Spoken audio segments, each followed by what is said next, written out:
नमो नमः। आप सभी का हार्दिक अभिनंदन। आइए श्री विष्णु पुराण के चतुर्थ अंश के 11वें अध्याय का पाठन आरंभ करते हैं। यदुवंश का वर्णन और सहस्त्रार्जुन का चरित्र। श्री पराशर जी बोले, अब मैं ययाति के प्रथम पुत्र यदु के वंश का वर्णन करता हूँ, जिसमें कि मनुष्य, सिद्ध, गंधर्व, यक्ष, राक्षस, गुह्यक, किम पुरुष, अप्सरा, सर्प, पक्षी, दैत्य, दानव, आदित्य, रुद्र, वसु, अश्विनी कुमार, मरुदगण, देवऋषि, मुमुक्षु तथा धर्म, अर्थ, काम और मोक्ष के अभिलाषी पुरुषों द्वारा सर्वदा स्तुति किए जाने वाले अखिल लोक विश्राम आदंतहीन भगवान विष्णु ने अपने अपरिमित महत्वशाली अंश से अवतार लिया था। इस विषय में यह श्लोक प्रसिद्ध है। यदोर्वंशम नरः श्रुत्वा सर्व पापेह प्रमुच्यते यत्रावतीर्णम कृष्णाख्यम परम ब्रह्म निराकृति। अर्थात जिसमें श्री कृष्ण नामक निराकार पर ब्रह्म ने अवतार लिया था, उस यदुवंश का श्रवण करने से मनुष्य संपूर्ण पापों से मुक्त हो जाता है। यदु के सहस्त्रजित, क्रोष्टु, नल और नहुष नामक 4 पुत्र हुए। सहस्त्रजित के शतजित और शतजित के हय तथा वेणुहय नामक 3 पुत्र हुए। हय का पुत्र धर्म, धर्म का धर्मनेत्र, धर्मनेत्र का कुंती, कुंती का सहजित तथा सहजित का पुत्र महिष्मान हुआ, जिसने महिष्मतिपुरी को बसाया। महिष्मान के भद्रश्रेण्य, भद्रश्रेण्य के दुर्दम, दुर्दम के धनक और धनक के कृतवीर्य, कृताग्नि, कृतधर्म और कृतौजा नामक 4 पुत्र हुए। कृतवीर्य के सहस्त्र भुजाओं वाले सप्तद्वीपाधिपति अर्जुन का जन्म हुआ।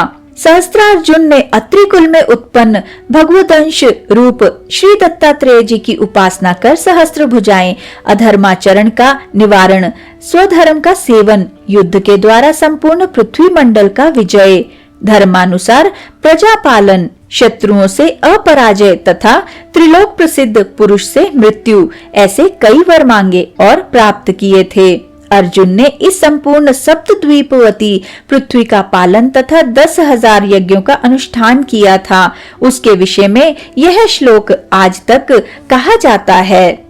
न नूनम कार्तवीरस्य गतिम यास्यन्ति पार्थिवः यज्ञैर दानैस्तपो भिर्वा प्रक्षेण श्रुतेन च।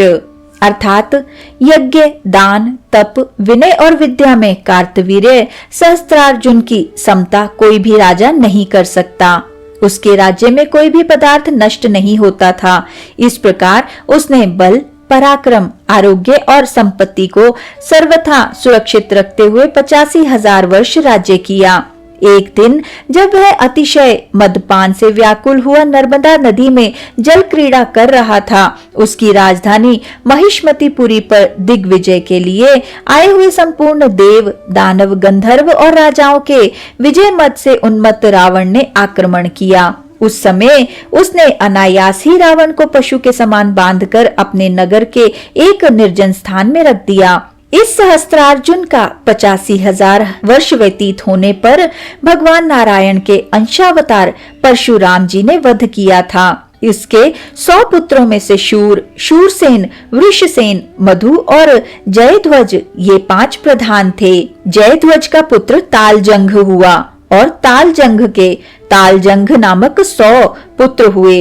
इनमें सबसे बड़ा वितिहोत्र था, दूसरा भरत था। भरत के वृष, वृष के मधु और मधु के वृष्णि आदि 100 पुत्र हुए। वृष्णि के कारण यह वंश वृष्णि कहलाया। मधु के कारण इसकी मधु संज्ञा हुई और यदु के नामानुसार इस वंश के लोग यादव कहलाए। इसी के साथ आज के इस सुंदर पाठन को हम यहीं पर विराम देते हैं और अगले अध्याय के पाठन के लिए हमारे साथ फिर से जुड़िएगा।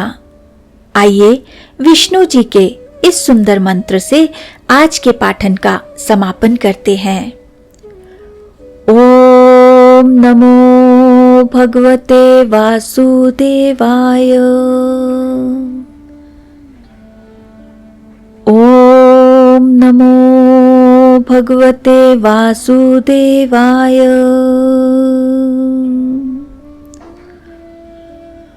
ओम नमो भगवते वासुदेवाय।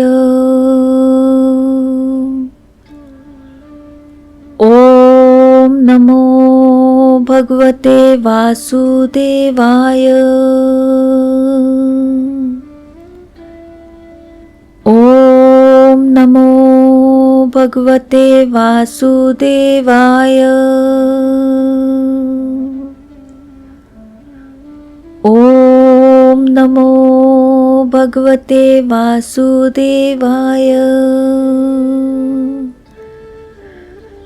ओम नमो भगवते वासुदेवाय। धन्यवाद।